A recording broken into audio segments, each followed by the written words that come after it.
దీని వెనక ఏదో రాజకీయం ఉంది, ఖచ్చితంగా రాజకీయం ఉంది అనేది అర్థమవుతుంది. సార్ జనసేన బిగ్ ప్లాన్ తెలంగాణలో బాగా ఏపీలో విస్తరణ, పులివెందుల అని ఎందుకు మా జనసేన వాళ్ళు పులివెందుల్లో ఆగిపోయిన జల్ జీవన్ మిషన్ దానికి సంబంధించి నిధులు మంజూరు చేసి పవన్ కళ్యాణ్ ప్రత్యేక శ్రద్ధతో పూర్తి చేశారు. మనం చాలా ప్రచారం అయితే ఏదో కొడితే కుంభస్థలమే కొట్టాలన్నట్టుగా పులివెందుల్లో పోటీ చేయాలని మరి ఏమైనా జనసేనని ఆలోచిస్తున్నారా? అంతకుముందు కూడా ఆయన తన యువ గళం ఇట్లాంటివన్నీ చాలా సభలు, యువ భేరే ఏదో పేరు పెట్టారు, అది పులివెందుల్లోనూ కడపలోనూ ప్రారంభిస్తూ వచ్చారు. చెప్పాలంటే వర్మ తెలుగుదేశం పార్టీ కడప జిల్లాలో సభలు వీటన్నిటిని కొంచెం తక్కువగా జరుపుతున్న రోజుల్లో కూడా జనసేన పవన్ కళ్యాణ్ చాలా విజృంభించి కడపలో దాన్ని బ్రేక్ చేయాలి, మేము కడపలోకి వెళ్ళాలి అని చెప్పి ఒక వైఖరి తీసుకున్నారు. ఇప్పుడు పులివెందుల అంటే ఖచ్చితంగా రాజశేఖర రెడ్డి, జగన్మోహన్ రెడ్డి గుర్తొచ్చే చోటు. కానీ అక్కడ వాళ్ళు సరిగ్గా చేయలేదని చెప్తూ ఉంటారు. ఈయన పులివెందుల పులిబిడ్డ అంటారు. పులివెందుల పులిబిడ్డతో తలపడాలని జనసేనాని ఉద్దేశిస్తున్నారా? ఈ వాటర్ స్కీమ్ అనేదానికి జనసేన వాళ్ళు ఇస్తున్న ప్రచారం భారీ ఇదంతా కనుక చూస్తుంటే అలాగే కనిపిస్తుంది. అంతకుముందు జగన్మోహన్ రెడ్డి ముఖ్యమంత్రిగా ఉండగా కుప్పంలో చంద్రబాబును ఓడించటం ఆ లక్ష్యం అని కుప్పంలో ముందుగానే మాజీ ఐఏఎస్ అధికారి చంద్రమౌళి కుమారుడికి ఎమ్మెల్సీ ఇచ్చి ఇతను భరత్ అతని పేరు, ఇతను గెలిస్తే మంత్రిని చేస్తానని ప్రకటించి కుప్పంలో జగన్ చేసింది ఇప్పుడు పులివెందుల్లో పవన్ కళ్యాణ్ చేయబోతున్నారని ఒక సందేహం కలుగుతుంది. ఆ పని లోకేష్ ఎందుకు చేయట్లేదు? లోకేష్ మంగళగిరిని ఇప్పటికే ఎంచుకున్నాడు, అది రాజధాని నగరం, కట్టాల్సిన నగరం కూడా. కాబట్టి పులివెందులను కూడా ఒకవేళ తన పిఠాపురాన్ని అలా ఉంటూనే పులివెందుల్లో కూడా పోటీ చేయటం అనే ఆలోచన ఉందా అనే ఒక సందేహం కూడా కలుగుతుంది. అంత ఫోకస్. రెండోది, ఏపీలో విస్తరించాలి. తను కలిసిన సమావేశాల్లో కానీ వాళ్ళకి ఇచ్చిన ఆదేశాల్లో కానీ పవన్ కళ్యాణ్ మన పార్టీ ఇప్పుడున్న సీట్లకే పరిమితం అయి ఉండకూడదు, మొన్న ఏదో ప్రత్యేక పరిస్థితుల్లో 21 సీట్లు తీసుకున్నాం కాబట్టి ఇంకా మన జీవితం శాశ్వతంగా జనసేన 21 సీట్లకే పరిమితమై ఉండాలి, 21 సీట్ల పరిధిలో వచ్చే స్థానిక కార్పొరేటర్లు, కౌన్సిలర్లు, వార్డు మెంబర్లు ఇదే మనకు పరిమితం అంటే మనం ఒప్పుకోము. ఇప్పుడు అందుకే పులివెందుల ఇది మొదలు. ఈ విస్తరణ అనేది రాష్ట్రంలో ముఖ్యమైన కేంద్రాల్లోకి వెళ్ళటం, ప్రతి చోట జెండా ఎగరేయటం జనసేనది అన్నది పులివెందులతోనే స్టార్ట్ చేస్తున్నారేమనే సందేహం కలుగుతుంది. దానికి తగినట్టే నిన్న మనం మాట్లాడినట్టు విశాఖపట్నంలో ఆ పంచగర్ల రమేష్ బాబు వర్సెస్ గండి బాబ్జీ వచ్చినా, లేకపోతే ఇక్కడ బాలశౌరి బందర్లో అందరినీ కూర్చోబెట్టి ఎవరు అభ్యర్థి అనేది తేల్చలేక తలమునకలైనా అనంతపురం జిల్లాలోనో హిందూపూర్లోనో చాలా చోట్ల పులివెందుల్లో పవన్ ఎన్ని పాచికలు వేసినా ఫలిస్తాయంటారా? అంటే ఒకటి ఉంటుంది, ఇప్పుడు రాజకీయాల్లో పర్సనాలిటీ ఉన్న వాళ్ళని రాజేష్ ఖన్నా నిలబెడతారు. విజయశాంతిని, ఉదాహరణకు విజయశాంతిని ఒకప్పుడు ఈమె మీద నిలబెట్టాలి అని చాలా ప్రణాళిక వేశారు. ఎన్టీఆర్ లాంటి వాళ్ళు 2 చోట్ల పెట్టేస్తారంటే వాళ్ళకు చాలా ఇది ఉంటుంది కాబట్టి, వాళ్ళకు ఆరా ఉంటుంది కాబట్టి. ఇప్పుడు ఖచ్చితంగా జగన్ వర్సెస్ సంబడి అనే దానికంటే జగన్ వర్సెస్ పవన్ అనే ఒక సీన్ మీరు ఊహించండి. తండ్రి కొడుకుల కంటే ఆయన కుప్పం, ఈయనకు మంగళగిరి ఉంది కాబట్టి వాటిని పక్కన పెట్టి పులివెందుల్లో జగన్తో పవన్ సూటిగా తలపడ్డాడనేది తీసుకోండి మీరు. ఫలితం ఎలా ఉంటుంది అనేది సెకండ్. ఆయన పిఠాపురంలో ఉంటేనే పులివెందులో కూడా చేయొచ్చు కదా.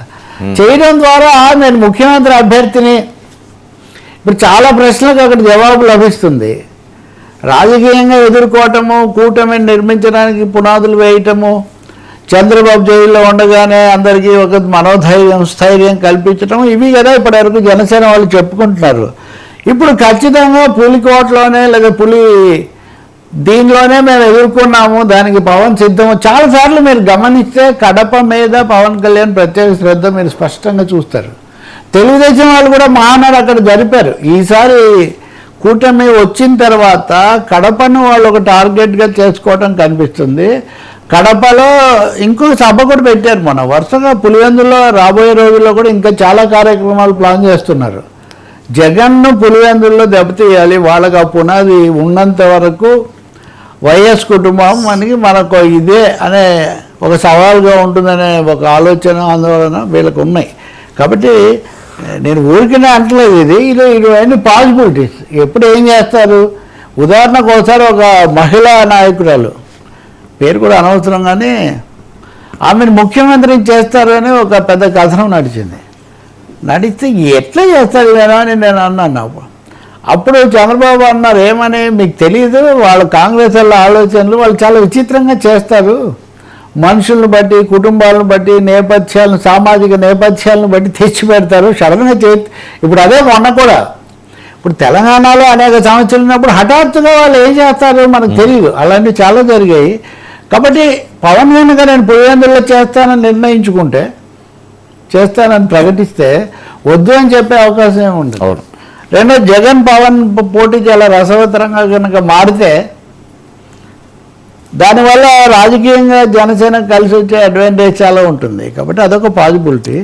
ఏపీలో విస్తరించడానికి చేస్తున్న ప్రయత్నము, రెండవది తను చంద్రబాబుకు, తెలుగుదేశానికి పూర్తిగా లోబడి క్యాంప్ ఫాలోయర్ లాగా, అంటే అనుయాయుడిగా ఉంటున్నాడు అన్నది పోగొట్టుకోవడం కోసం ఈ మధ్య ఆయన మంత్రివర్గ సమావేశాలకు రాలేదు, శాసనసభ భవనంలో ఉండి కూడా శాసనసభ సమావేశాల్లో మొహం చూపించలేదు, కొంచెం ఎడం పాటిస్తున్నారు, గ్యాప్ పాటిస్తున్నారు అన్న మాటలు మనం వింటున్నాం. ఇక్కడ గ్యాప్ పాటిస్తున్నారు. రెండో, తమ వాళ్లకు మీరు ముందుకు వెళ్ళిపోండి, దూసిపోండి, నేను చూసుకుంటానని ఆయన చెప్తున్నారు. ఇది ఆంధ్రనే అనుకుంటే తెలంగాణ కూడా, తెలంగాణలో బీజేపీ మేము పొత్తు పెట్టుకోము, మాకు ఎవరితో అవసరం లేదని చెప్పిన తర్వాత కూడా పవన్ ఆ కార్యాలయం తెరిచారు, నియామకాలు చేశారు, ఒక కార్యదర్శిని, ఒక స్ట్రక్చర్ పెట్టారు. నాకు ఇక్కడ ఫాలోయింగ్ ఉంది, పొత్తుల సంగతి నాకు అనవసరం, నేనైతే ముందుకు పోతాను. ఈ మాట ఆయన స్థానిక ఎన్నికల్లో కూడా చెప్పారు, పొత్తులు నేను చూసుకుంటాను, మీరు సీట్లు చూసుకోండి అని తన వాళ్ళకి చెప్పాడు.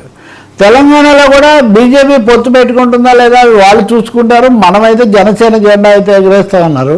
ఎగరేస్తామన్నాక మొదట చేర్చుకున్నటువంటి ఆ శ్రీనివాసరావు, ఆరోగ్య శాఖ మాజీ కార్యదర్శి, ఆయన ఎమ్మెల్సీగా పోటీ చేస్తారని ఇప్పుడు ప్రకటించారు.